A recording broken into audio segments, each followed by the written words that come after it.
Yuba-Sutter.Live's local government live streams are presented by Plumas Lake Self-Storage in Plumas Lake, where lifelong local residents are helping other residents keep things safe, providing indoor storage units, outdoor RV and vehicle parking, moving supplies, and Penske truck rentals. Details at plumaslakeselfstorage.com.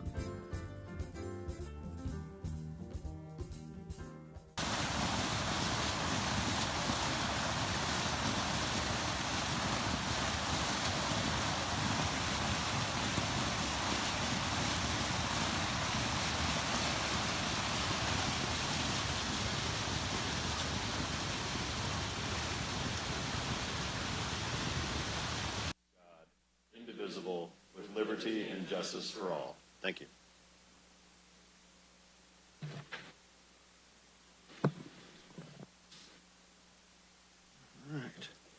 All right. First up, we have a special presentation.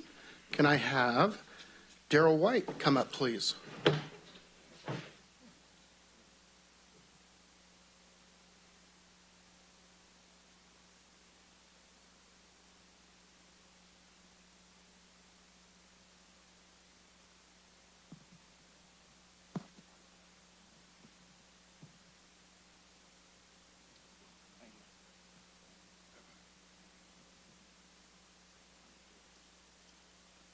Well, Red Cross Month, March 2022.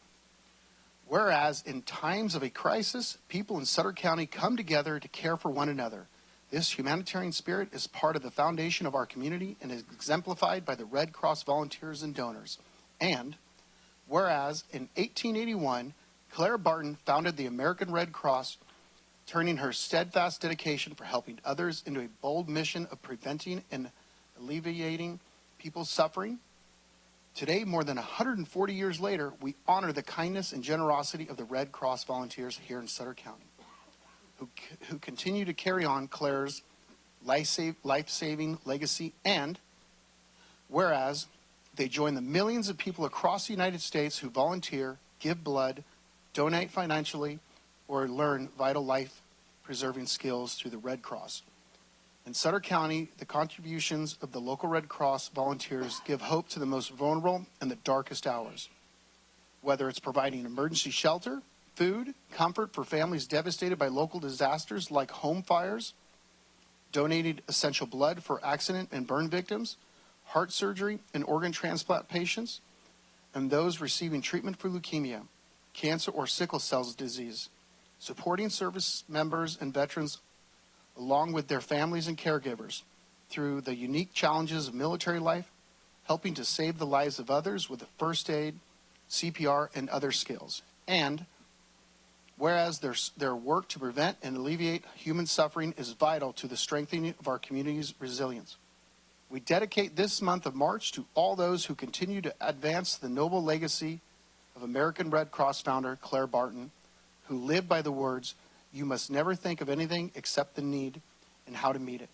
We ask others to join in this commitment to give back in our community. Now, therefore, be it proclaimed that the Sutter County Board of Supervisors do hereby proclaim the month of March 2022 as Red Cross Month. We encourage citizens of Sutter County to reach out and support its humanitarian mission. Thank you so much. Would you like to say anything? Sure. I'd like to thank Sutter County and the Board of Supervisors for the proclamation. Red Cross has been an annual tradition. Red Cross Month has been an annual tradition since 1943 when Franklin D. Roosevelt issued the first presidential proclamation to declare March Red Cross Month and asked that, quote, people rededicate themselves to the splendid aims and activities of the American Red Cross, end quote. Our organization is 90% volunteer-based. The work that we do doesn't get done without volunteers. While we have a great cadre of volunteers in multiple counties, including Sutter, we can always use more volunteers. I would like to encourage anyone that wants to join the Red Cross to go to redcross.org and click on follow the prompts to volunteer. We can't do the work without the local volunteers.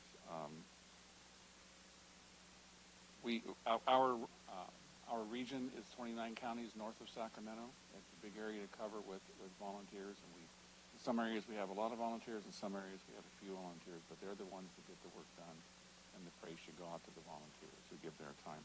Thank you so much for taking the time to give us this proclamation. I appreciate it. Thank you.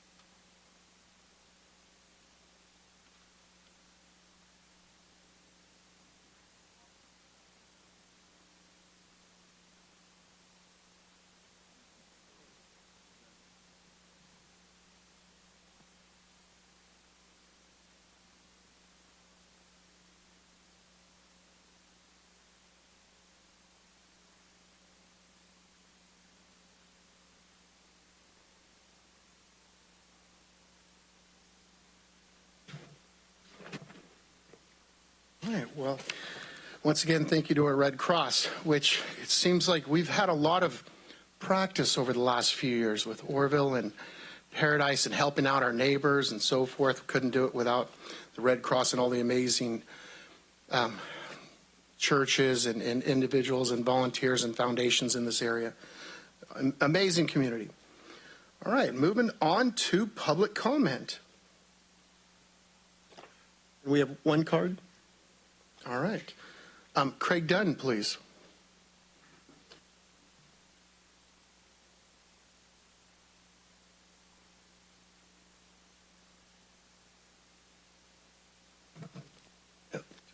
Thank you. There we go. Good afternoon, Board of Supervisors. Can you hear me a little better now? My name's Craig Dunn. I'm the president of the Sutter County Professional Firefighters Association, Local 5032. I'm here today to thank the board. I'll read a prepared statement that we wrote. The Sutter County Professional Firefighters Association would like to acknowledge and voice our appreciation to the supervisors and CAO Smith for the contract we collectively worked together on and successfully closed, thanks to your approval. While the exact terms of the contract weren't 100%, we're very appreciative of that we came to some terms. We look forward to continued success. We consider this a positive step in the right direction and a good show of faith on both sides. Additionally, we'd like to acknowledge and thank the Board of Supervisors and CAO Smith for providing the much needed funds to purchase a new Type 1 engine and the forgiveness of a loan for Station 6. That was huge. That was very, we're very thankful for that. We'd like to thank Supervisor Ziegenmeyer in particular for leading the way on the forgiveness of the loan. You were very vocal from the beginning on your stance, and it showed true leadership. Once again, thank you, supervisors, and we look forward to working with you in the future. Thank you. All right. No more public comment. We will move on to our consent calendar. Consent calendar groups together those items which are considered non-controversial or for which advise the audience that matters may be adopted in total by one motion. However, the board may, at its option or upon request of a member of the public, consider any matter separately. Through the chair. Yes, Supervisor. Move to approve items 1 through 11. Second. All right, so I have a motion by Supervisor Conant and a second by Supervisor Baines. Supervisor McKelly? Aye. Supervisor Flores? Aye. Supervisor Ziegenmeyer? Aye. Supervisor Baines? Aye. Supervisor Conant? Aye. Motion passes. All right. Now we're going to adjourn the Board of Supervisors and convene as the Waterworks District Board, number 1. And we're going to let the roll call stand, and we're going to ask Neil Hayes to come on up.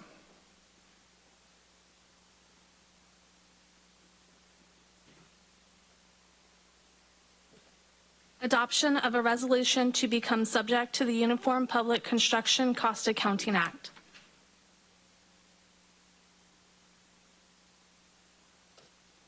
Good afternoon, Chair and Supervisors. Yes, Neil Hay with Development Services to present this matter. So the county department, essentially Development Services, administers our construction contract through the Uniform Construction Cost Accounting Act, and it provides provisions for us to have higher bid limits. Essentially, work below $60,000 is considered can be done by force account or through negotiated contract. Work between $60,000 and $200,000 can be considered and contracted through informal bidding requirements, essentially 10 days bidding, and then work above $200,000 is considered formal bidding, 30 days notice, adoption of plans and spec by your board. So we, like I said, the county for our standard projects utilizes those terms. We recently adopted the same terms for the gill sizer, and so for Waterworks District 1, because it is a district of the county, it's our recommended action that your board would adopt the same cost accounting principles for construction contracts, and I'm happy to answer any questions.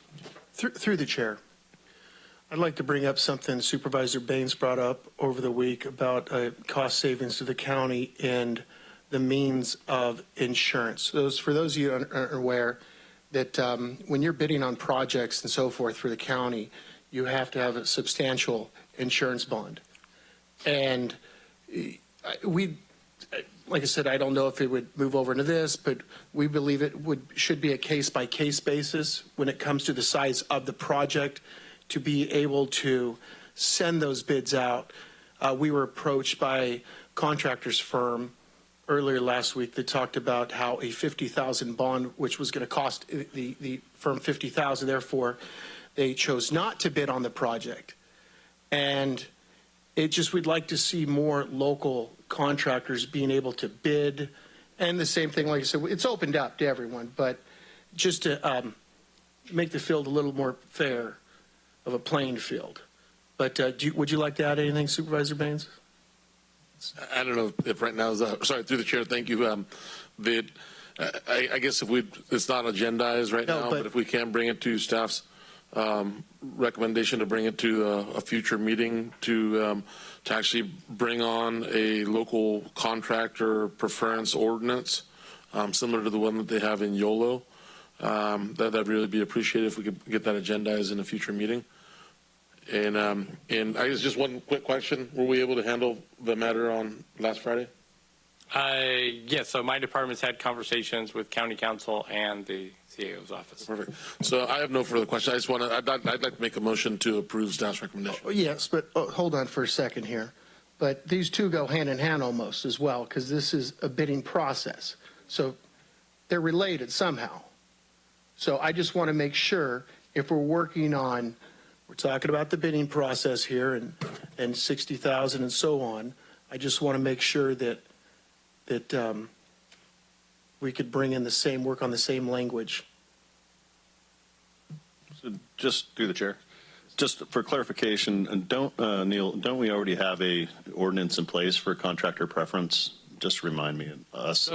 So yes, I believe it's under our purchasing ordinance. So for essentially material purchases, it's my understanding there's some challenges with the contracting and give a preference on contracting because of the state's public contract code.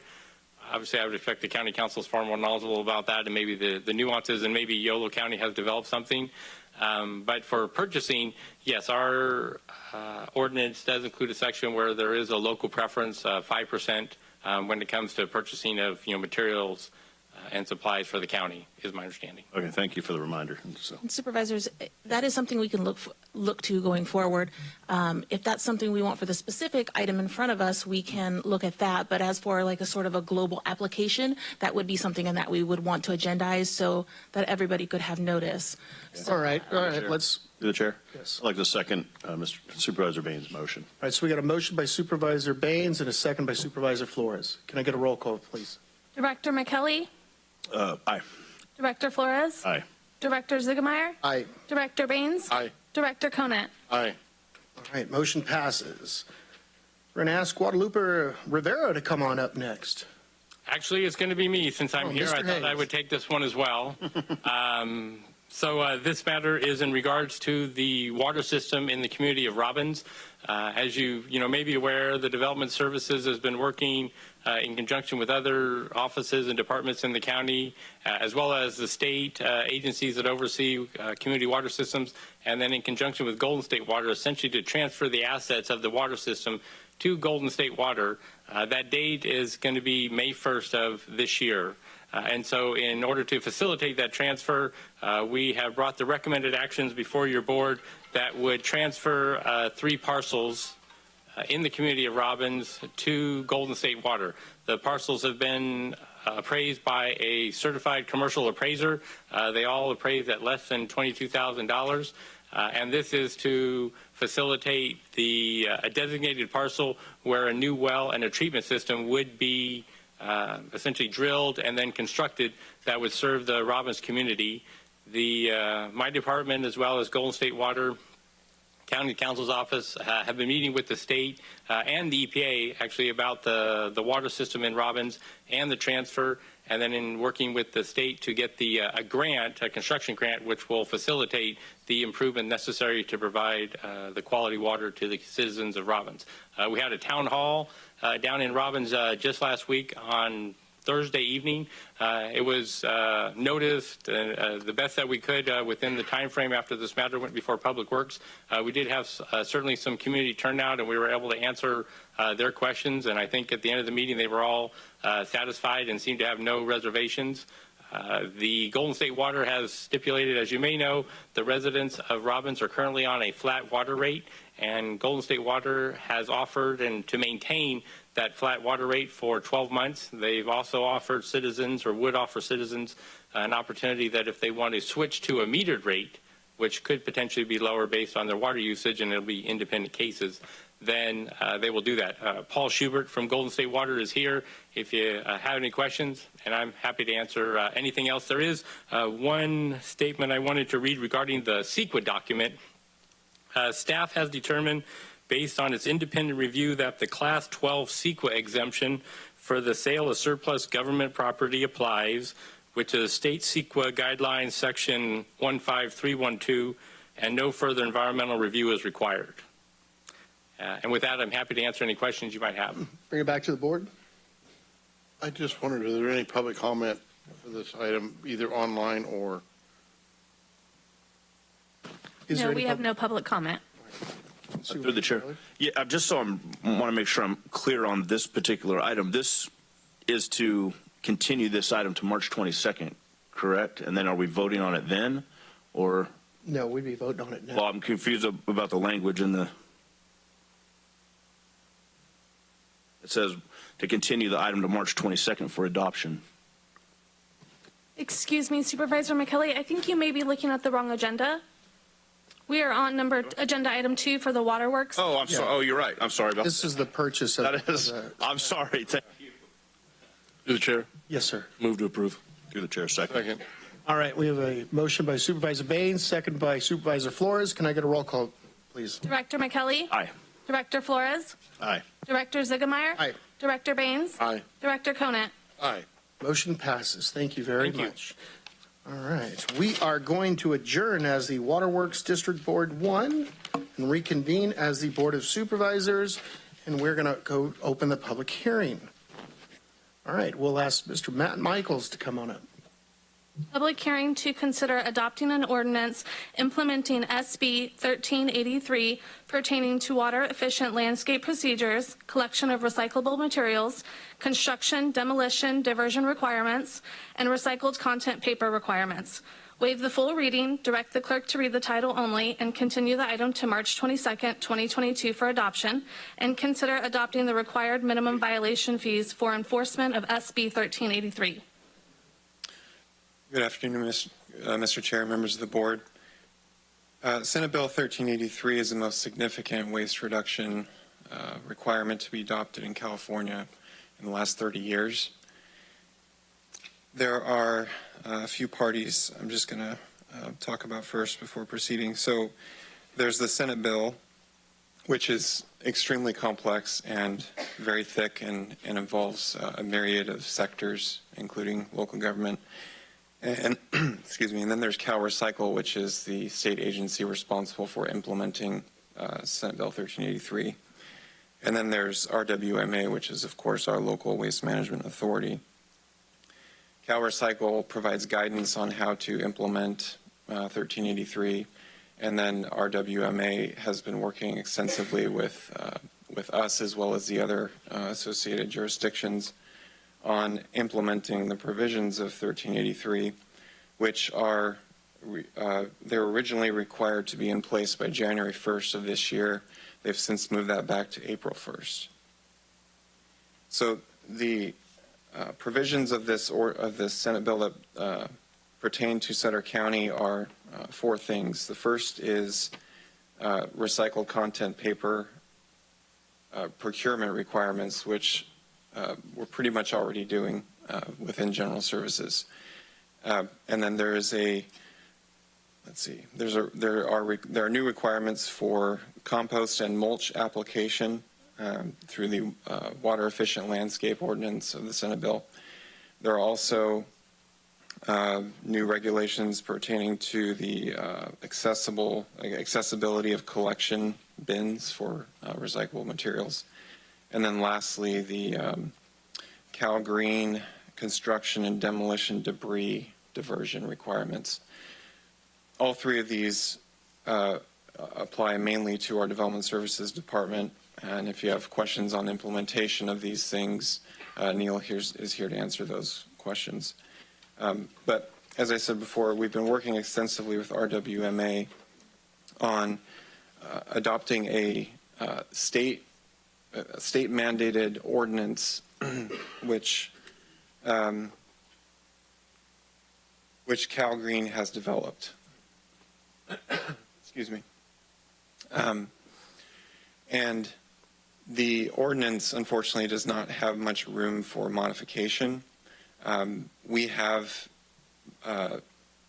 modified this ordinance according to some of our practices within development services, but even those modifications had to be subject to approval through RWMA. So basically, there's not a lot of room for change in this ordinance if we want to comply with 1383. The 1383 also addresses enforcement, and as a result of that, there are state mandated fees that are to be collected that can be collected through our existing code enforcement program, and they outline a range of fees. And what we are recommending here is that we're going to adopt the base range of these fees, and they will not fully cover the cost of enforcing these activities. They will just offset them. So I think that's all in the overview that I wanted to present. So if you have any questions, Neil or I can try to address them. All right, bring it back to the board. Through the chair. So, sorry to interrupt. Is there any public comment? There are no public comments, but we still need to open the public hearing and ask. All right, let's open the public hearing. All right, no public comment. All right, Supervisor. you want to close the public hearing? We'll close the public hearing. Okay. So, I don't know if Neil wants to answer this or Matt wants to answer it. So this, as usual, is a state mandated program with no funding, correct? And what do you anticipate the cost to the county will be? I don't know who wants to address that question.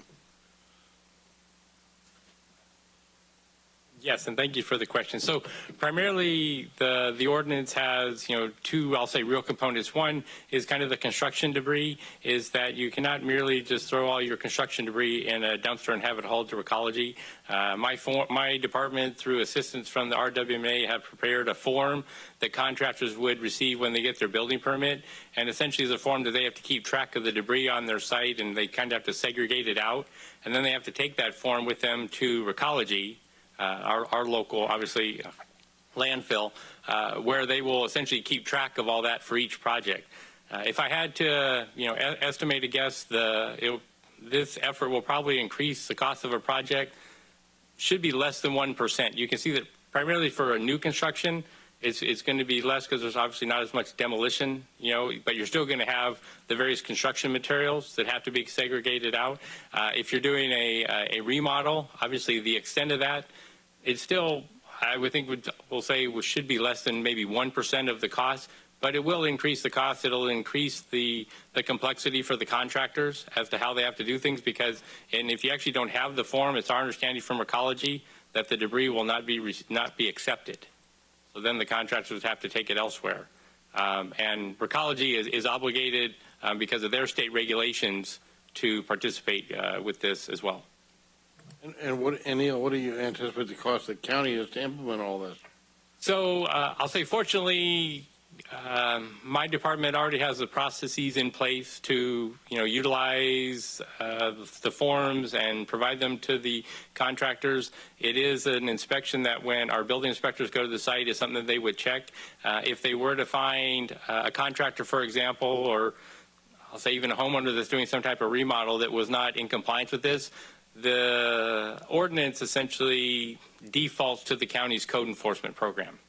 So then it would essentially become a code enforcement issue. But we're obviously hoping is that my department has prepared information that we'd hand out so that permit applicants would be educated and understand it's certainly much easier to comply up front. Other jurisdictions throughout the state, so this applies obviously throughout the state of California. Other jurisdictions are, I'll say challenged to comply as well, but there should be minimal additional workload within the department.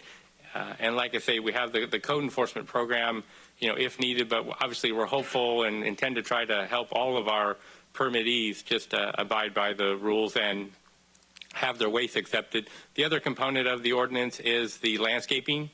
So our ordinance already includes just some general requirements to essentially always comply with the state's landscaping and requirements and water use and such. And this ordinance is just slightly more stringent. It essentially, specifies that if you're putting in more than 500 square feet of landscaping, then you have to comply.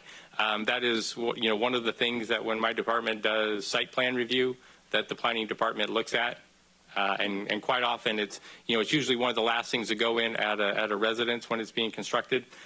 So once again, we're hopeful by having a proper handout and educating permittees and contractors up front, it should alleviate burdens later on. Thank you, Neil. Any other questions? I have one question. How do the contractors feel about this? I just got done building a house, and I had about 10 dump trailers to the dump. All right, I would have been pulling what little hair I have left, and this is why people break the rules. It's ludicrous stuff like this from the state, saying that we want to know every piece of flooring, every piece of carpet, every piece of any building material, every piece of cable and no one's going to do it. And it's ridiculous. And I say shame on us is if we are going to go and enforce this. I mean, colleges got to do what they got to do. But I think it's an absolute joke. As a business owner myself, this is another rising piece of cost. We're asking people to expand, to build. It's a statewide deal. I know that. But still, though, it makes no sense. And it's another, it's something else. You say 1%. 1%. I highly doubt that because they're going to have to hire someone to Sort it. To go through that, through the sorting and so forth.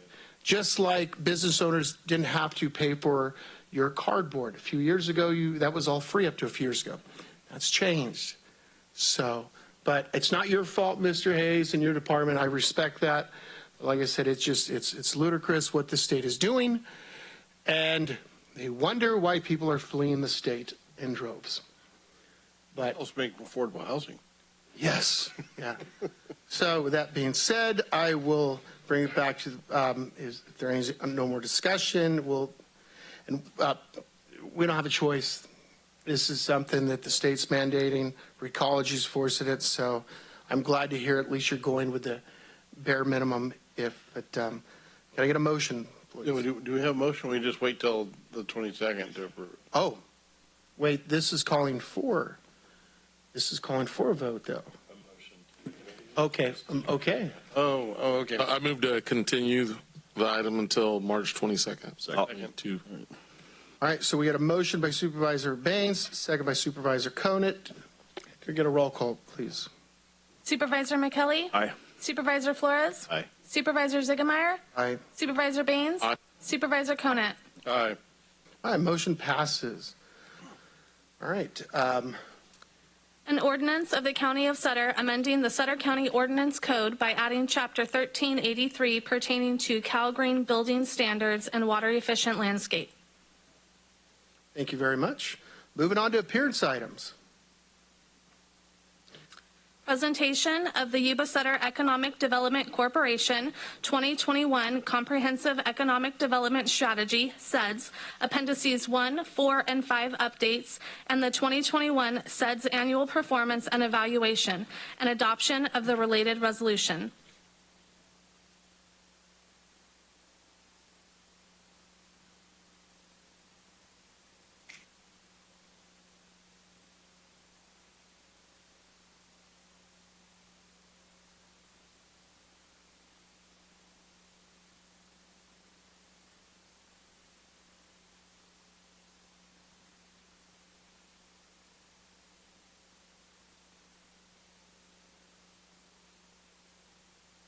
Oh, okay. We're looking to have a resolution to accept the 2021 SEDS evaluation and appendices 1, 4, and 5. And for those that don't know what a SEDS is, or the Comprehensive Economic Development Strategy, it's a process that is designed to guide economic growth through our region. And it helps create and foster jobs, present a more stable and diverse economy, and improve the living conditions of the Yuba-Sutter region. And it provides us with a mechanism for coordinating our efforts through Yuba and Sutter, the local jurisdictions, organizations, local governments, and the private industry concerned with economic development. And this SEDS document is required by the Economic Development Administration, Department of Commerce, under its Public Works and Economic Adjustment Program. And it represents the goals and objectives of the Yuba-Sutter Economic Development Administration, Economic Development District. And the district is combined of Yuba and Sutter counties, the cities of Live Oak, Marysville, Wheatland, and Yuba City. So I have some highlights here. Despite the pandemic, we did have some positive things. Our employment did grow annually. It was up by 5.2%. And these are regional numbers, not just Sutter County. The labor force did grow in spite of the pandemic and stay-at-home orders, only by 100, but still it was growth. Unemployment did go down, and this is your annual unemployment. So even though we're right now at 6.9%, I believe, this is an average throughout the year. And the big thing was 6.1% in annual wages. So people have a little more spending power, although with the gas prices, I don't know, maybe it won't be quite enough. We didn't have any changes in the poverty levels. It stayed consistent. We are slightly higher than nationwide. Nationwide is at 3.4%. Our regional poverty levels are staying at 5.4%. That has gone down, though, from 2017. At 2017, I believe we were at 21%. So we have reduced our poverty levels in the region. The household income stayed the same. There was no growth this year. And we're running only slightly behind nationwide. What was so substantial, though, we actually had a 7.4% in our GDP. We're one of the few regions that did. Both the state of California and the nation contracted, and we showed a growth. So we should be very proud of our gross domestic product. Our education levels, we're still struggling with them. We're not quite getting the numbers that we should be. We're working diligently. Excuse me. There's been some increase in people attending college and receiving an associate degree. The bachelor's degree dropped slightly. However, postgraduate degrees went up. And I think that number was probably through an influx of people moving to our region recently. There's been some notable accomplishments for the area. Sutter County did have 253 new establishments since 2019, in spite of the pandemic.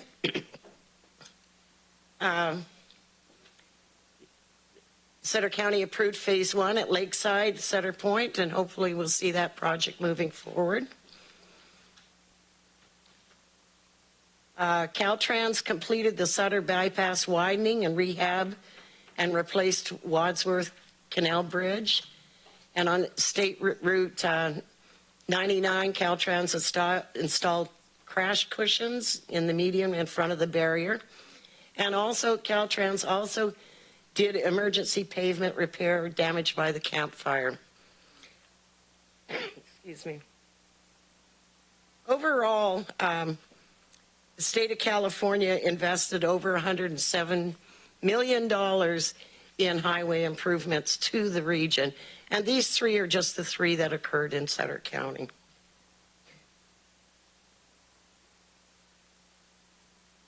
The Feather River West Levee Project, Phase 2 was completed.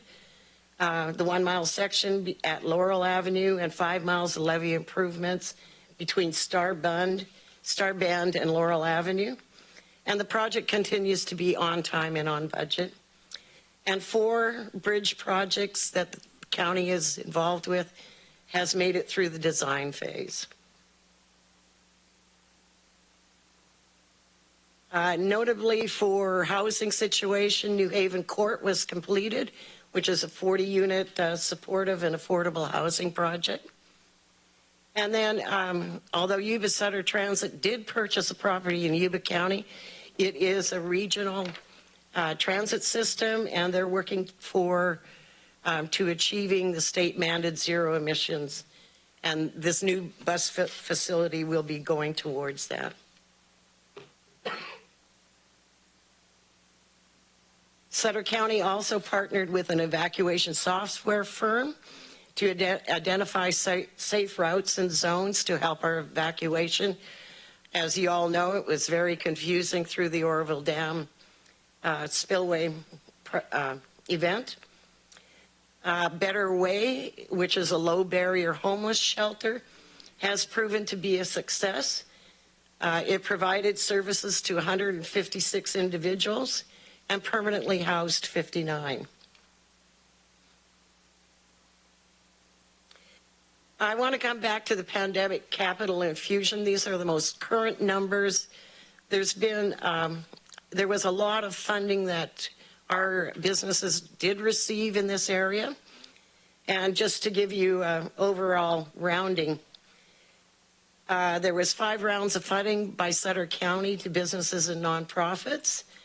Part of that, there was 2 for, one funding round for loans. There was 231 grants made available for the amount of $2,616,000 and change. 104 of those grants went to Yuba City businesses, totaling $2,387,000 and change. And 10 grants went to Live Oak, totaling about $145,000. So I know these businesses were appreciative of all the support Sutter County gave, and you should be patting yourself on the back. This program is now finished at this point. There was a lot of funding received from the SBA Payroll Protection Loan Program, and these were for businesses that up to $150,000. There was 1,022 businesses that were assisted in Sutter County, and this represents about $56 million in capital infusion to our area. And of that $56 million, approximately $50 million was forgiven. And that represents nearly 10,000 jobs.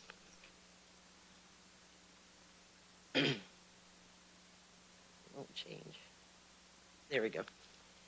For the larger businesses, which was 150,000 and over, there was 248 businesses assisted, and this represented $112 million and change, almost $113 million was funded. nearly 93 million was forgiven, and that represented 14,700 jobs.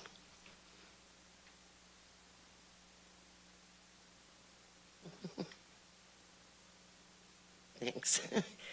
On the EIDL program that SBA put out, there was 318 businesses in Sutter County assisted, 278 in Yuba City, 28 in Live Oak, and it represented about $42 million. And $5 million of that was converted to grants, nearly $6 million. And then the California Relief Program, which was a very difficult one. We had to assist businesses quite a bit in this application. But there was 533 businesses assisted in Sutter County, which represented nearly $6 million. 15 nonprofits, which was $175,000. There was 466 businesses from Yuba City and 28 from Live Oak.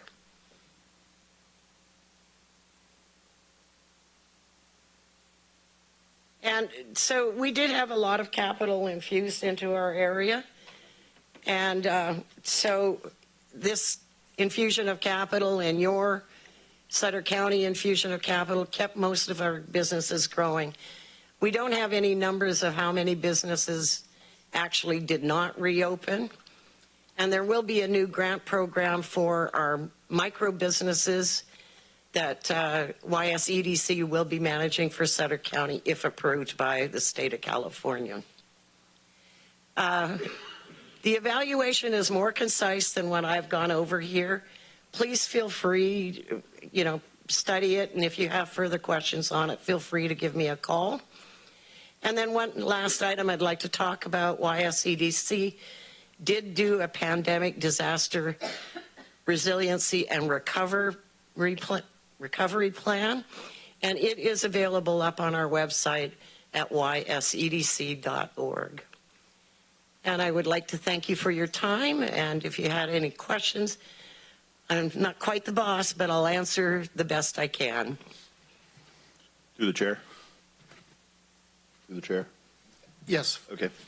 Thanks for the presentation. Appreciate it. It's always good to see the numbers. It's amazing how much money was spent during the pandemic to bail out the businesses in the local area, and it's great to see that through you, through your efforts through the Economic Development Corporation, and through the efforts of Sutter County, we were able to do that. So it's good to see. I did have a question. You mentioned that's the region. Is it just Yuba-Sutter counties as a region, or you mentioned the numbers were from the region, not just Sutter County? Yeah, it's the numbers that I gave you, though, on the SBA and the EIDL, that was just Sutter County. That was just, okay, what about the income numbers, though? The income? Education, wages, and that was regional for Yuba and Sutter counties. Okay, and it just includes the two counties, though? Right? That's all our region is comprised of, yes. Okay, thank you. Any other questions? All right. With that, can I get a motion to accept the SEDS? Move for approval. All right. Second. We got motion by Supervisor Conant, second by Supervisor Flores. Can I get a roll call, please? Supervisor McKelly? Aye. Supervisor Flores? Aye. Supervisor Ziegemeier? Aye. Supervisor Baines? Aye. Supervisor Conant? Aye. All right. Next up, item number 15. Approval of an appointment to the Sutter Cemetery District Board of Trustees for a 4-year term ending on March 8th, 2026. Can I get Miss Donna Johnson up? She's already there. Good afternoon, honorable board members. So we have the Sutter Cemetery District Board of Trustees. They have an appointment that was flown in accordance with the MATI Act. We received 2 applications. However, we only have 1 vacancy. The district did review both the applications that we sent to them and has made a recommendation for the reappointment of Mr. William Cochran, and the letter of recommendation was attached to your packet. And at this point, I'm asking who you would like to have appointed to this board. Through the chair. Yes, Supervisor. Entertain a motion for the appointment of Mr. Cochran. Second. All right. I have a motion by Supervisor Flores, a second by Supervisor Conant. Can I get a roll call, please? Supervisor McKelly? Aye. Supervisor Flores? Aye. Supervisor Ziegemeier? Aye. Supervisor Baines? Aye. Supervisor Conant? Aye. Thank you and congratulations. And thank you to the board and for all that you do. And we have former Supervisor Larry Munger in attendance. Thank you. But a lot of work and a lot of hours. Thank you. All right, moving on to item number 16. Authorization to create and appoint 2 board members to serve on a real estate standing committee and adoption of a resolution setting the meeting dates through December 2022. Okay, so on July 28th of 2020, the Board of Supervisors, you all adopted and formed a real estate ad hoc committee for the specific purpose of purchasing a building and related facilities issues. We've outgrown that scope of that project, and it's turned into something that should be considered as a standing committee as opposed to an ad hoc committee. So what I'm asking is that we do form the real estate standing committee, and you'll have in your packet, you also have a schedule of those times to meet, which would be monthly on the first Monday of each month at 10 a.m., and a request to appoint Supervisor Flores and Supervisor Ziegemeier as they were the ones that were on the real estate ad hoc committee.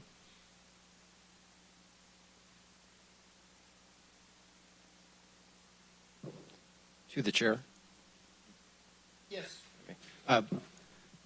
Thank you, Honorable Chair and Supervisors. Steve Smith, County Administrator. On this item as well, the board, like any committee, can appoint any of its members, any two, to this. So staff's recommendation for yourself, Mr. Chair, Mr. Flores, is based upon the current makeup of the board. If either of you would like to not be on, or sorry, the committee, that's obviously acceptable. Thank you. Bring it back to the board. To the chair. Yes, Supervisor. I move to approve the existing, or make a motion to take your ad hoc committee and make it a permanent committee, or point the 2 of you to that position. I don't know how you want it written, but you get the gist of what I'm asking. Staff recommended action. What's that? Staff's recommended action. Yes, there you go. Right, so we have a motion. Second. And we have a motion by Supervisor Baines, second by Supervisor McKelly. Can I get a roll call, please? Supervisor McKelly? Aye. Supervisor Flores? Aye. Supervisor Ziegemeier? Aye. Supervisor Baines? Aye. Supervisor Conant? Aye. Thank you very much. You know, excuse me, I should have amended that motion and added Supervisor Baines as my alternate. So, thank you. All right, moving on to item number 17. Determination that the real property on assessor's parcel number APN 29-190-082 is not required for future county use. Determination that the sale of the property is categorically exempt from the California Environmental Quality Act. Approval of the sale of APN 29-190-082 to Golden State Water Company in the amount of $22,000, and authorization for the chair of the board to execute the grant deed. All right, Mr. Hayes, I'm assuming you're... Good afternoon. Yes, Neil Hay, Director of Development Services, back again. So this is essentially related to the matter that was just considered as Waterworks District 1. That matter was for property that was owned by Waterworks District 1. This is for property that's actually owned by the county, but essentially it's the same purpose and the same reason.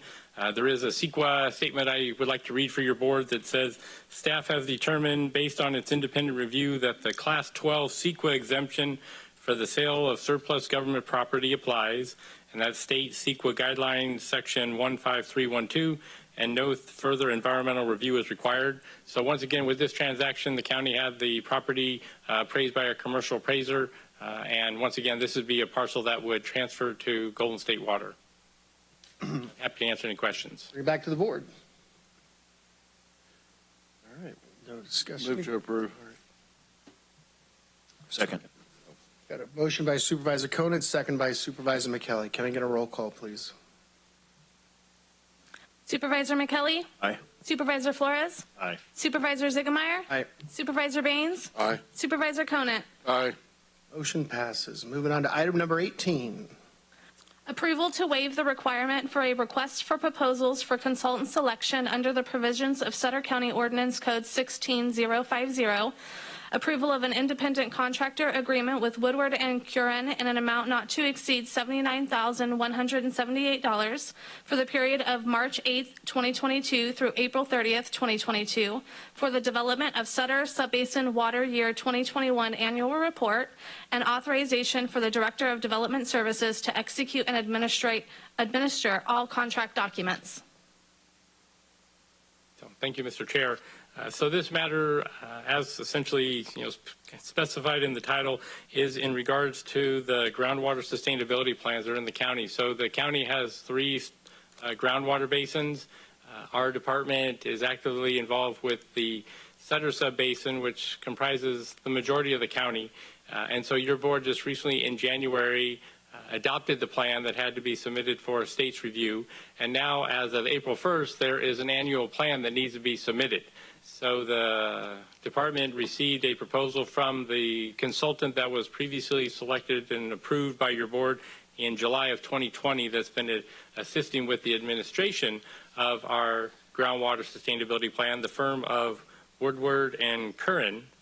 And so we've prepared for your consideration and approval a contract of just over $79,000, and that would be their cost to take all the information that's in the plan and provide an annual report. So the total cost of the contract is $79,178. The cost of the county, which is included in your staff report breakdown, is just over $35,000. So $35,727 is the cost that Sutter County pays. And then there are other partnering agencies within the subbasin that would pay their fair share.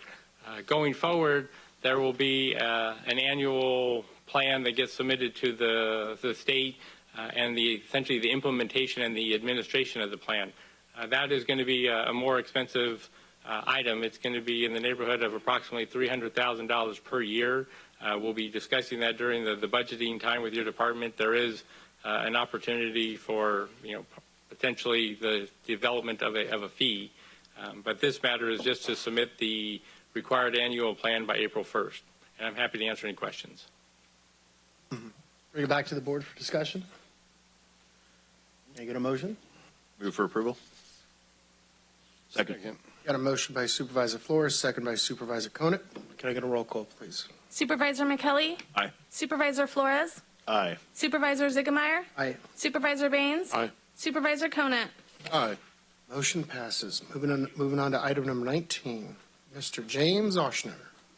Approval of the Sutter County Library's Patron Code of Conduct. Good afternoon, Chairman, board members. I'm James Ochsner, Director of Library Services for Sutter County. The Code of Conduct policy before you is something that the library probably should have had a long time ago, but it's a pretty common document, something that libraries have kind of across the country. And it's the type of code that, or policy that kind of outlines expectations that the county has for those using the library. In fact, library staff read many library codes from other libraries and did a lot of work before drafting this one. So I believe it's important for the library staff to have a document to refer to when difficult situations arise, rather than working in an atmosphere where maybe procedures are kind of unclear or vague.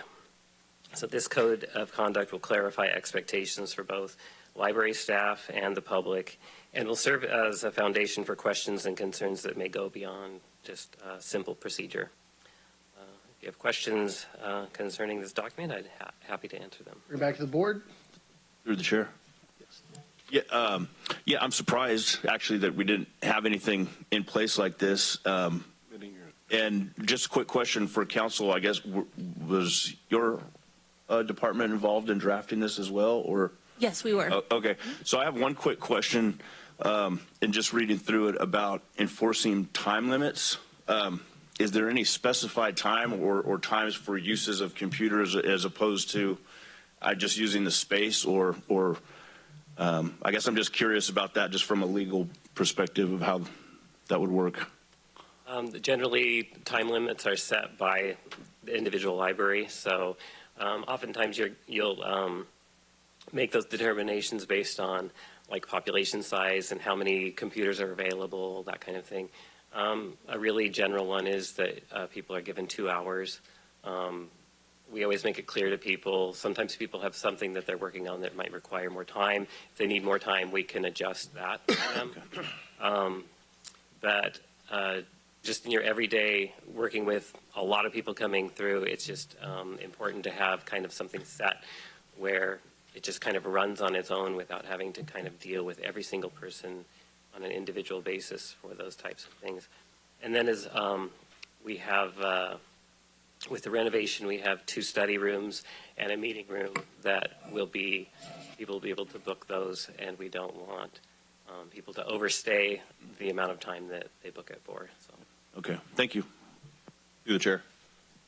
So Yes, Supervisor. are we just a few days away from opening up, or?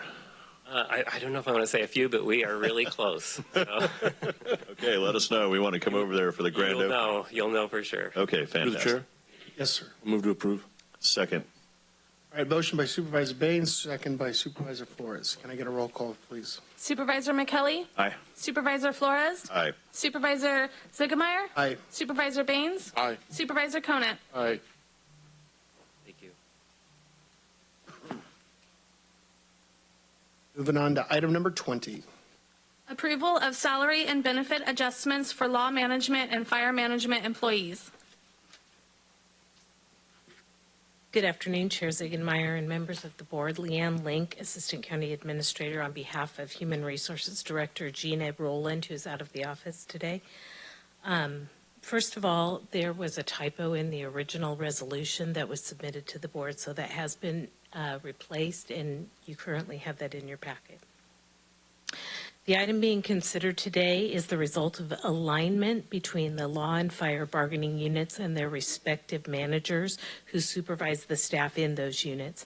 The county's practice has been to extend specific provisions negotiated with the bargaining unit to management employees who oversee the representative staff. Cost of living and equity adjustments for the sworn law positions are detailed in the staff report. Included classifications for the extension of provisions to the Sutter County Peace Officers Association, or the law unit, approved by the board on February 22nd are patrol lieutenant, DA investigations lieutenant, division commander, chief DA investigator, and undersheriff. And then moving on to the Deputy Sheriff's Association agreement, the included classifications for extension of the longevity pay included in the DSA agreement approved by the board on October 26, 2021 are correctional lieutenant, communications manager, and administration and finance manager law. Moving on to the Sutter County Professional Firefighters Association, who showed up at today's meeting, thankfully, included classifications for the extension of longevity pay and essential worker pay, which were approved by the board on January 20th, 2022, are the fire battalion chief and fire services manager. There are no other adjustments requested at this time, and I would be happy to answer any questions. Bring it back to the board. Through the chair. Yes. Entertain a motion for approval. Second. A motion by Supervisor Flores, a second by Supervisor Conant. Can I get a roll call, please? Supervisor McKelly? Aye. Supervisor Flores?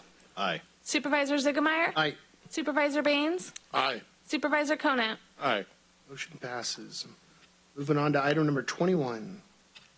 Approval of the job description and salary recommendation for the new classification of administrative assistant to the public defender, and approval of allocating the classification to the supervisory unit, approval to add 1 full-time employee administrative assistant and 0.5 full-time employee legal secretary 1 positions to the public defender's budget, approval to waive the requirement for the county's personnel rules that regular county positions be filled from names certified by Human Resources following a competitive recruitment process for the positions, approval to adjust the salary range for the public defender from $8,025 monthly to salary range $9,180 to $11,161 monthly, and approval of the related adjustment to the fiscal year 2021-22 adopted budget in the amount of $63,163.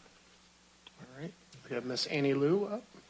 Hi, good afternoon, Honorable Chair and board members. Annie Liu, Deputy CEO, and thank you, Stephanie, to read the long recommendations. Actually, she already finished most of the presentation I should do today.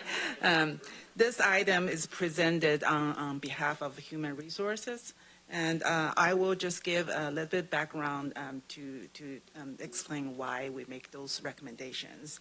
Until the end of January this year, the county contracted with Mark Vanden Hellwell to serve as a county's public defender. And the former public defender retired in January this year after nearly 19 years in this position. Under the contracted public defender structure, the county paid a flat monthly salary of $8,025 to the former public defender.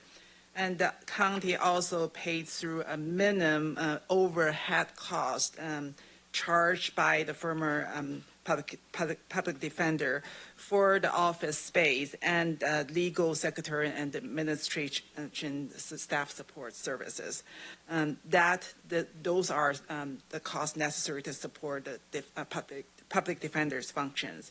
So the lower flat rate and the lower overhead paid to the former public defender reflected that Mr. Vanden Hellwell continued his private law practice in addition to performing public defender's duties for the counties.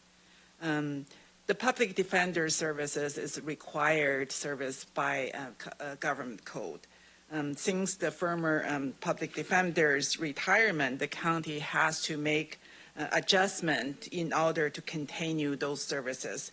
And the recommendations in this staff report are to help transition the former contract public defender structure services to a quasi standalone department. So with the new department, we need the county employee of a public defender and also the supporting staff. This recommendation will increase fiscal year 21-22 appropriation for salary and benefit by $63,163. We will use general fund contingencies to pay for the increased cost for this year. For the coming year, next year, we will budget with the new structure and will be present to the board at the budget hearing. So with that, I will be happy to answer any question you may have. Bring it back to the board. Through the chair, move for approval. Second. Motion by Supervisor Flores, second by Supervisor Baines. Can I get a roll call, please? Supervisor McKelly? Aye. Supervisor Flores? Aye. Supervisor Zickemeyer? Aye. Supervisor Baines? Aye. Supervisor Conant? Aye. Motion passes. Moving on to item number 22. Approval to ratify a proclamation of local emergency for winter storm damage in October 2021. Thank you, Honorable Chair and Supervisors.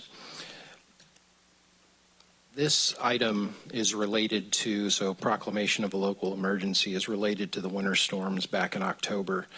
At that time, there was some damage that initially did not appear to be too bad to Pass Road.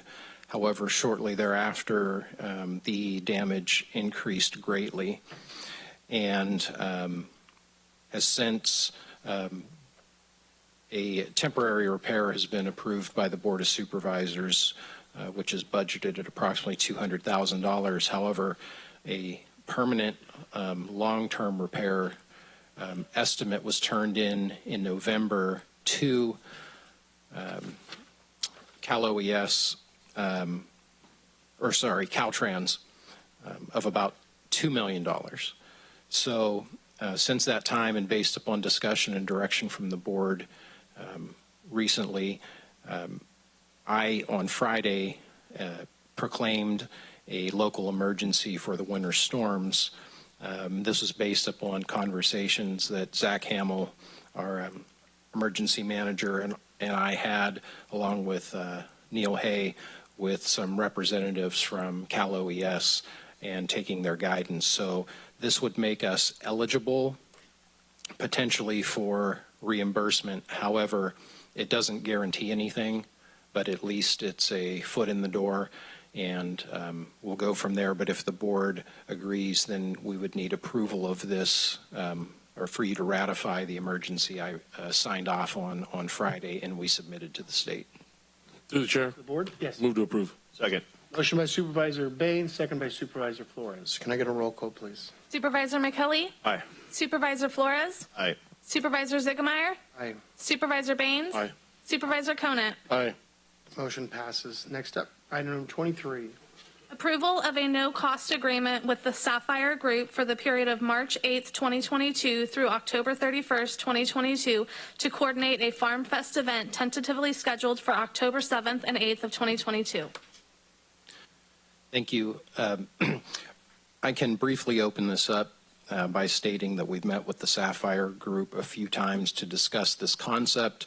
This is something that they will give a presentation on now. If the board can make changes or ask questions that could lead to changes in recommendations. And also, we will need to come back either way if the board would approve, because there's some language we'd like to add to the contract that the Sapphire Group is aware of as well. So I would turn it over for the presentation.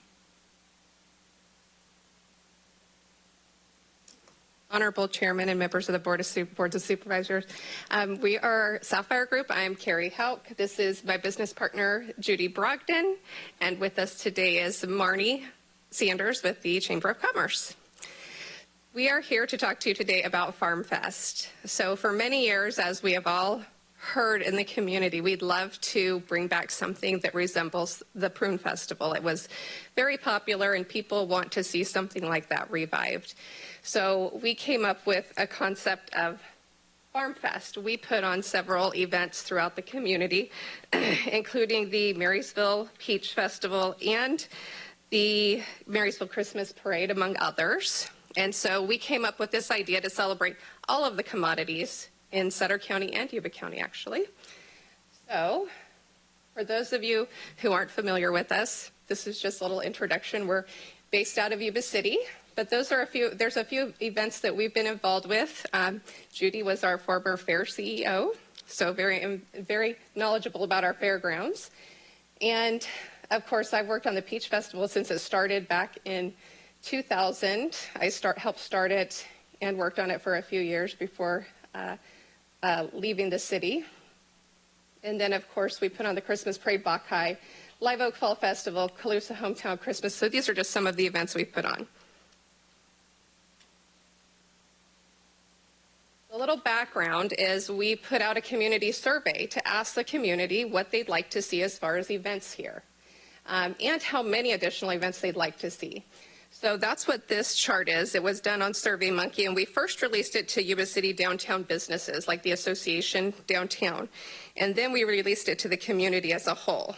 So as you can see, 43.48% of respondents said that they'd like to see an additional 2 events in downtown Yuba City or in that area. And 26.09% stated they'd like to see at least 5 or more, which would be a lot for downtown, we admit.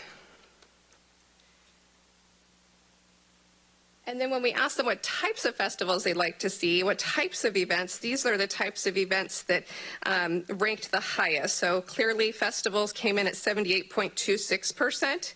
And then concerts and music festivals came in at 73.91%. And then holiday-related events came in at 52.17%. So those were our top 3 ranking results in this survey. So very short survey, just 2 questions.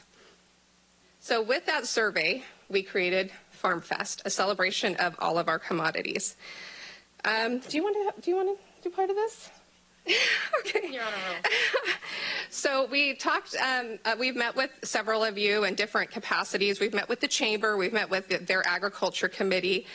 We've met with several different groups within the community to see about their interest in partnering on this, because really this is a huge event. I mean, Prune Festival had over a $500,000 budget, And that was, what, 20 years ago, 16 years ago, something like that? So we're starting off small. You'll see our budget here momentarily. But what we talked about is potentially partnering with the county on this and being co-owners of Farm Fest.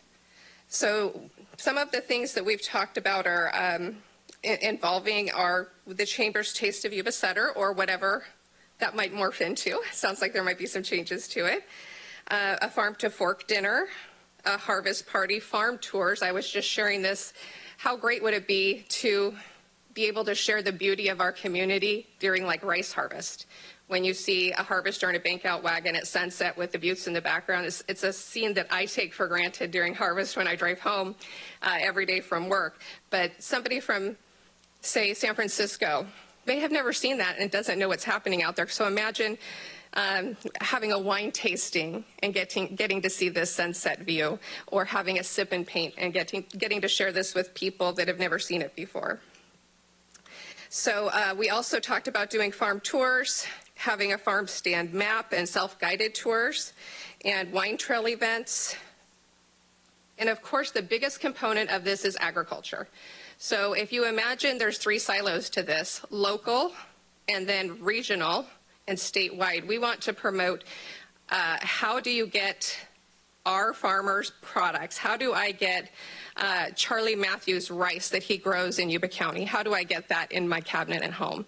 How do I get, I said to this to Carm, so I'm going to say it here. How do I get Baines peaches? Canned peaches, how do I get that? I wasn't sure how to do that, and I've been a Sutter County resident my whole life. So we'd like to educate people and at the same time uplift our local farming community, hoping that people will purchase those locally grown products. And of course, children and family engagement is a big component as well. I'm going to let you cover this because this is your area. So we had different options. We're looking at a fall festival, and what we had talked about with the music component is having a major music component and looking at having it at the Yuba-Sutter Fairgrounds with our grandstand. And we looked at that, and it takes a lot of planning, and it takes a lot of money, and but we do have that option, and that is something that we definitely want to look forward at.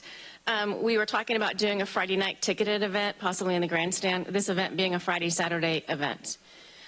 Vendors, heavily local, with regional and California agricultural commodities, again, talking about that, and having this set up within the buildings that are accessible at the fairgrounds, as well as the grounds area, and possibly, we even talked about, morphing it into having agricultural displays, depending on what was available that time of the year. Downtown Yuba City is a different concept when we're talking about having the music component of it, but it is also highly accessible with vendor spaces and bringing areas and bringing attention to our downtown Yuba City area. Sponsorship goal, we were looking at it with the fairgrounds because it's fairly expensive to rent the fairgrounds. And we would have to raise about $100,000 to be able to pay for the fairgrounds as well as everything else that we wanted to do. And the other portion of that is the music component. It gets very expensive by the time you pay for the entertainer, as well as probably double that into all of your stage and sound and lighting and those accessories that come along with that. But it's definitely something that we want to look forward to and possibly doing.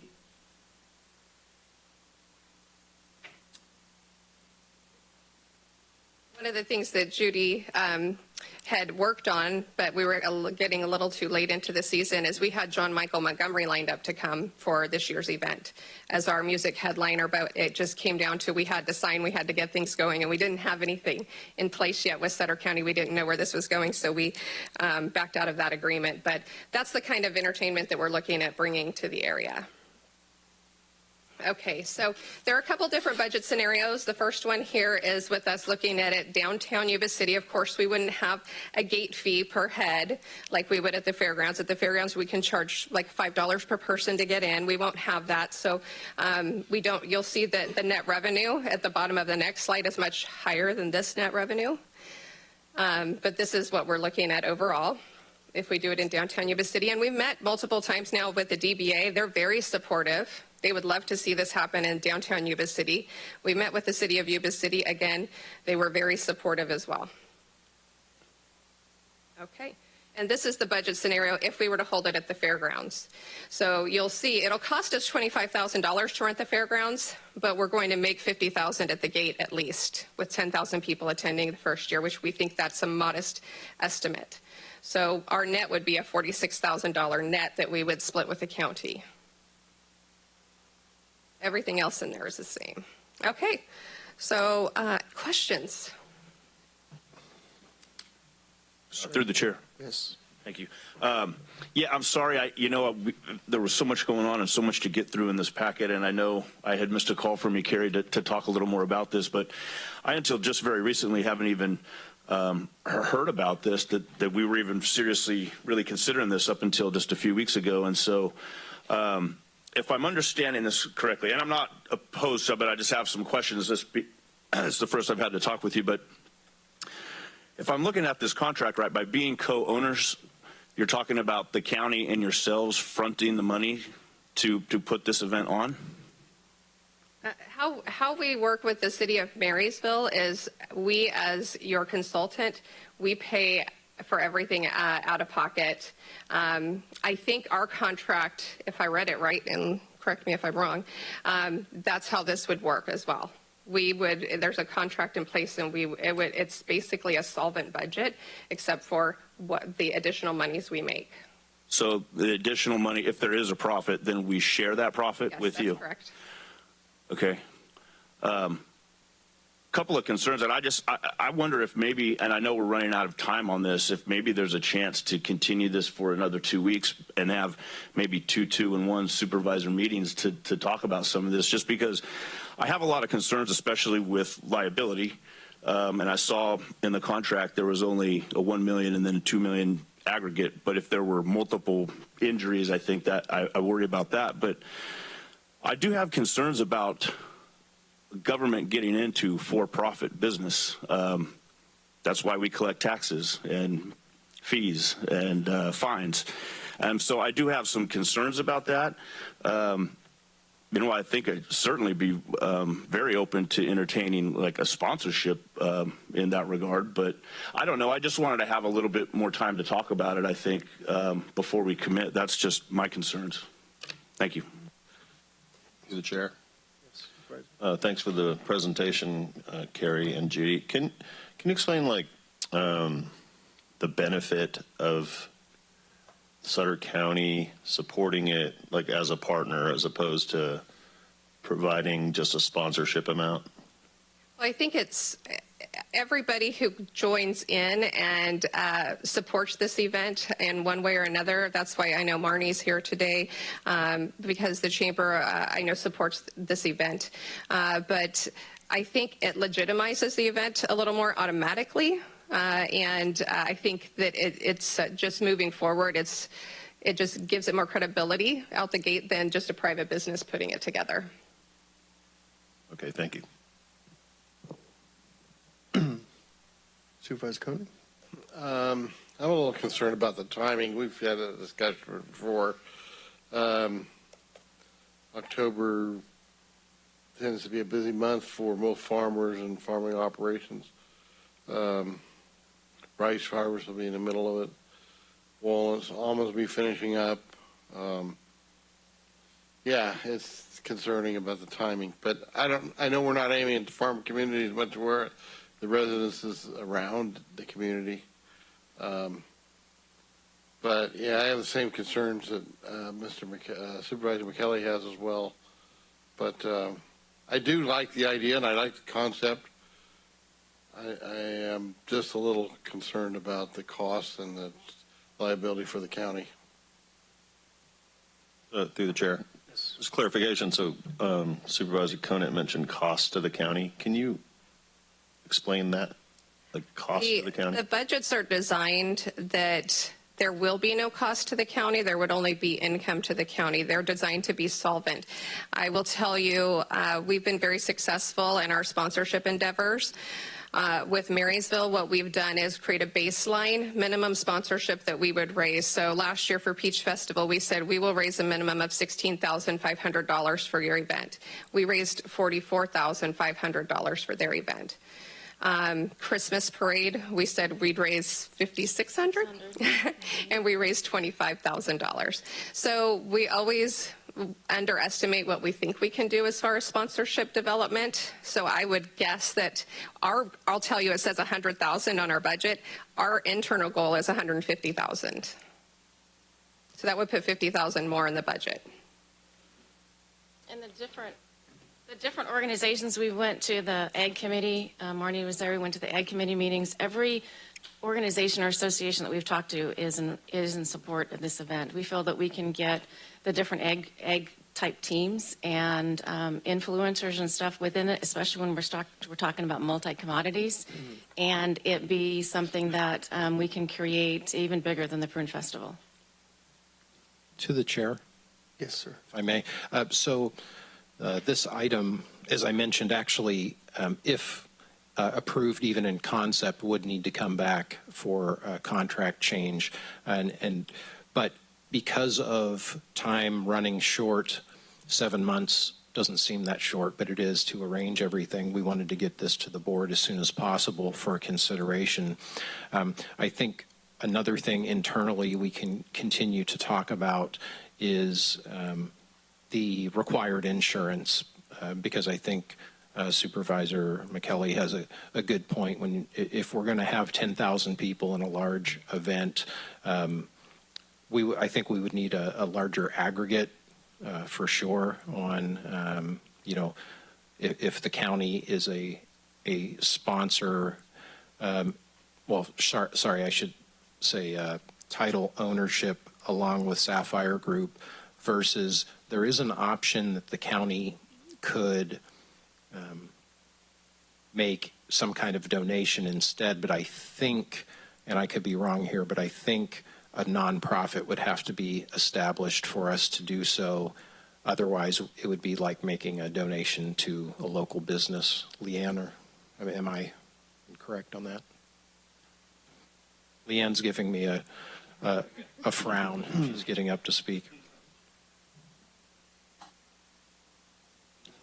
I think that as long as you could declare a public purpose, the preferred way would be to make the donation to a nonprofit, because then you're not contributing, government's not contributing to a business's bottom line directly, which could cause some conflict of interest concerns. I'm not an attorney, so I don't want to overthink what counsel says, but No, I agree. I mean, there is the opportunities also for a straight consultant fee and that sort of setup also as an alternative. So there are some options there. I wanted to clarify on the budget, so because I'm not sure if people were understanding, what if there's a loss or something and the county has no risk there. Sapphire would be holding that risk because their fee will be built into the contract. So they will, their time will be built into the contract for marketing, for event coordination, and sponsor solicitation at whatever amount is finally determined to come back to the board. So they would be paid from that contract to put it all together, and then any amount above that in addition would then be split between Sapphire Marketing and the county, as long as we've worked out all of the legal terms. To the chair. Yes. So, Steve, I have a question for you. So I know lots of counties and cities sponsor events. I mean, I go to the Sacramento Brew Fest, and I've gone to, things in the Bay Area and all over the place. So jurisdictions sponsor events all the time. Have you had a chance to look into the cost of liability insurance for this? I have not, but I think we have a sample contract to review, and if the board would like us to pursue looking into that, then when we come back in 2 weeks or whatever the next meeting is, if it's 2 or 3 weeks, we can then have information in the staff report on the cost of insurance, because we could look at, you're looking at a 2 or 3 day event, and if you want an aggregate of 10 or 20 million, what would that cost for a one-time? And of course, that would add to the budget, Sure. and it might be good peace of mind as well. Okay, and through the chair. Also, Sorry. Go ahead. And also, as it comes to insurance, the county is already covered by our policies that are in place. And so what's being asked is that Sapphire Marketing have these independent policies to share the risk for this event. Okay, through the chair, I just want to comment. I think this type of event is a long time coming. I mean, we have farmers that sit on this board, and I think from that end is a beautiful thing. I think bringing something back to the community. I remember the old Prune Festival days, where we could bring a community back out from what's happened, get everybody together, bring them from outside the area. I think the impact to morale is huge, but I also think bringing people from outside the area and the impact to economic development will be substantial for this type of event, and I highly support it. So I'd make a motion to bring it back for, I guess that's, for further discussion. Is that what we're doing, right? Is it, March 22nd? Is that the date, Steve, that we could bring it back? I think the sooner the better, right? Because I'm just worried about the timing for them. If we can't make it, then we're going to have to wait another year, basically, right? Through the chair. Yes. I'm sorry, I just had a quick question. So then can we direct staff to set up some 2-1 meetings with the Sapphire Group so that we can talk about all this more detail, maybe before our next meeting? Sure, we'll follow through with each supervisor, and whichever, because I know it went to committee, so I don't know if those supervisors would still like to meet, but we'll work it all out and arrange meetings with whichever supervisors would like to be involved. Okay, then I second the motion. Well, I'd like to say something about it too. I think it's a great thing. I think the closest festival we have close to us is the Asparagus Festival. And then you're looking at the Garlic Festival. And this is the, well, I taught you the Peach Festival, but I'm really talking about, like, I'd really like to see something. We've been going to the Colusa Farm Show for since it started, our personal company, and located in Colusa County. And the amount of revenue that comes in for those 3 days, hotels, restaurants, it doesn't just stay in Colusa. They sell out of hotel rooms, so people have to stay in Williams, in Marysville, and so forth. So I think something like this would benefit we're a manufacturing county. We have manufacturers in Sutter County, a lot of great manufacturers. But we don't have a lot of restaurants, and we don't have a lot of hotels. So it's going to benefit the hotels and the restaurants, and so for Yuba City. I'd like to see Yuba County get behind this, Marysville, City of Marysville, because it's going to fill up their hotel rooms. And people are going to eat at their restaurants. And the same thing with Hard Rock, and the same thing with City of Marysville. Because this could be really big. If this is done right, and I applaud you for what you do at the Peach Festival. I love the Prune Festival. When the Prune Festival was going on, it was a great time. We looked forward to that every year, and volunteering. It was fun. And we don't get a lot of that here. There's not a lot of fun stuff to do. You have to travel. Like you said, the Peach Festival, Nick said. And you have your summer stroll and winter stroll, and those are just evening and day. It's nice to have a 2-day event, so forth. But they do cost money. It doesn't just cost, it's going to cost patrolmen. It's going to cost the Sheriff's Association, the probation department. It's going to cost the Yuba City PD. So it's going to be a lot of costs that we're not talking about too. So I would like to, when we have those 2-1 meetings, let's reach out to the probation department, and because I'm sure you have a number on how much it costs when the Yuba-Sutter Fair comes in, and you're like, well, we just don't send people over there for free. It costs us. And so, because that's going to be part of the equation. But I applaud it. I think it's awesome. I want to show off my equipment. I'm sure so would Co-Manufacturing, OMC, and Nelson, and Escalera, and all the other great manufacturers. And it's not just manufacturing. You have all your besides your tractor dealerships, your ATV and side-by-side and boat industry and so forth. So it's not just, you go to Colusa Farm Show, it's not just agriculture. There's a lot of other things that piggyback on to that, because we're trying to get everyone in one place so we can show off what we do. That's what we do. But thank you very much, and I look forward to hearing more, and let's see if we can put something together. And we have a motion by Supervisor Flores, second by Supervisor McKelly. Can I get a roll call, please? Excuse me, Mr. Chairman, can I ask for clarification? Is this vote continuing it to the next meeting, or are you approving the no-cost agreement with Sapphire Group? Was it continuous to the 22nd, correct? Continuing to the 22nd, yes. Thank you. Supervisor McKelly? Aye. Supervisor Flores? Aye. Supervisor Ziegemeier? Aye. Supervisor Baines? Aye. Supervisor Conant? Aye. Motion passes. Moving on to item number 24. I have nothing further to report. Thank you.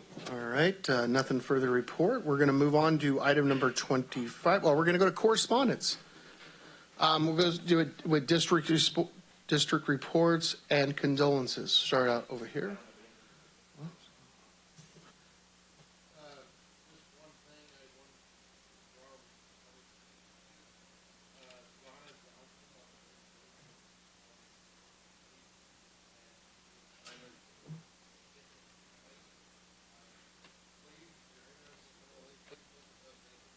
Your mic.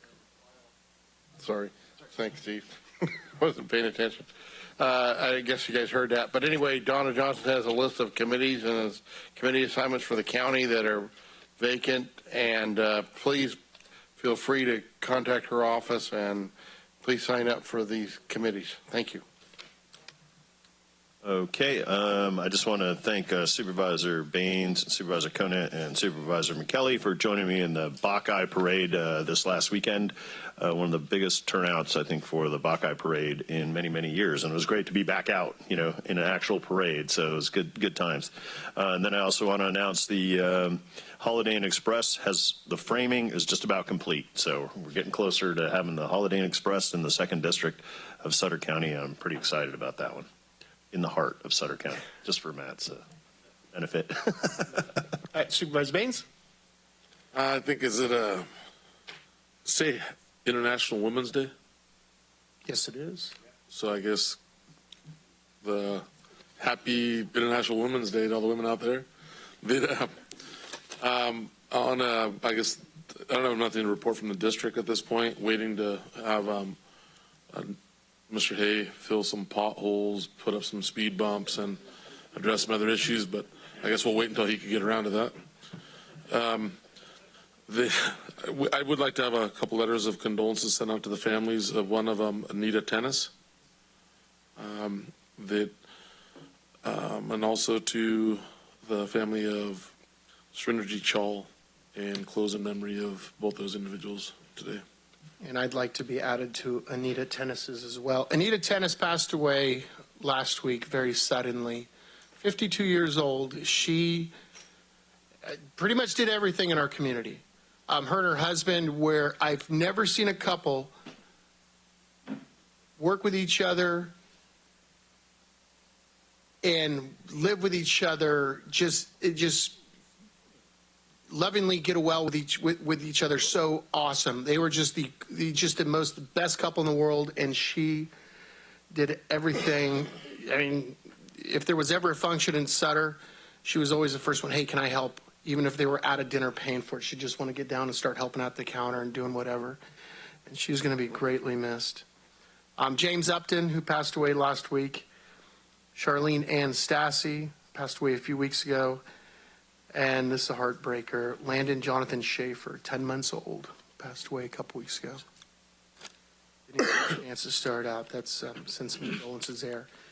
And on a happy note, the Sutter girls, the Sutter varsity girls, did win the North Section Championship. They lost 1-0. It was a very, very hard-fought game. But they played their hearts out, and it was really tough. And so it was they won the semifinal and then lost last Saturday. It was a great game, 1-0. I want to congratulate Jack Munger and Macy Gomes of Sutter High School FFA members going on to state. If we could get a certificate for them, and Other than that, I think all of our... Oh, yeah, so this Saturday night is the Sutter Air Rifle Team Dinner, and it's... So I'm a huge fan of the air rifle and the shotgun team dinners, and the reason why is because they give a lot of kids scholarships in our area, not just at Sutter, but Yuba City, Marysville, Colusa, and it's the #1 sport in this area for kids getting scholarships, besides academics. So academics #1, but it's nice to see our young people going on to college and moving on and doing well and with scholarships. So that is very awesome. So hope to see a lot of people there. 5:30 Saturday, and I want to thank, like Supervisor Bain said, we all want to thank all of our wives and all the women in our lives for doing so much for us. We couldn't do this job without the support of them and the ladies that are in their office in the community. Once again, we all couldn't do it without them. They're literally the backbone of everything we do, and they get us through everything, and thank you so much, and have a good week. I'll move to approve. Roll call vote, please. Supervisor McKelly? Aye. Supervisor Flores? Aye. Supervisor Ziegemeier? Aye. Supervisor Baines? Aye. Supervisor Conant? Aye. Motion passes, meeting adjourned. Thank you. Ted Langdell, Bob Harlan here. He is my guest on the new show that we have coming up here on Wednesday. We've got a lot of stuff going on, and that is Yuba-Sutter.Live's new show called Lunch with Langdell. So we're going to be down here at the Yuba-Sutter United Way on 4th Street in Marysville, talking to Bob about a variety of things. We'll get the inside scoop.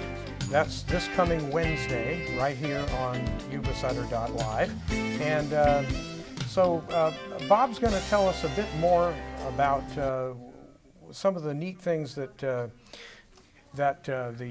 Yuba-Sutter-Colusa United Way has been up to. In fact, I think I heard $400,000? Yeah, just about. Don't tell anybody what it is that you did it's yet. something we do on a regular basis. Okay, so this is cool, and we're going to be right down here. So please join us on Wednesday, but then also make sure that you are with us all day Tuesday, or different parts of Tuesday, because we've got a whole bunch of stuff coming up, and that includes these fine programs.